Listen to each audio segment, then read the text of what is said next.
ভাড়া কত? হবুর কাছ থেকে ভাড়া নেয় হবু বউ মানে? 5-6 দিন আগে রিক্সায় দেখছি, তারপরে ভালো লাগছে।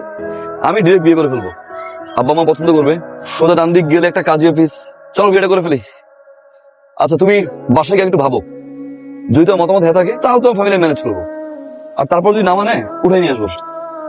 যাও। এতবার বললাম বাইক উঠতে, উঠলা না, লসটা কার হয়েছে? আচ্ছা বাসায় যাও। আচ্ছা ভাবো, রাতে ফোন দিচ্ছি।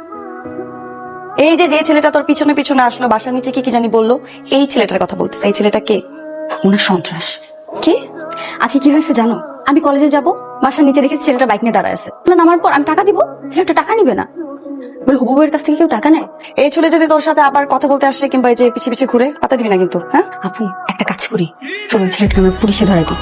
তোর বড় বোন পুলিশের থেকেও বেশি ডেয়ারি। পুলিশের যদি থাকে 18 খা, তোর বড় বোনের আছে 36 খা। সাইজ করে দিবি, ওকে? কিসের কর? ওই ছেলেটা এত বড় সাহস তোর! ফোন দিচ্ছি, ফোন দে, ফোন দে। Hello, hello. এই কথা বলছ না কেন? মুখ দিয়ে কথা বেরিতেছে না কেন এখন?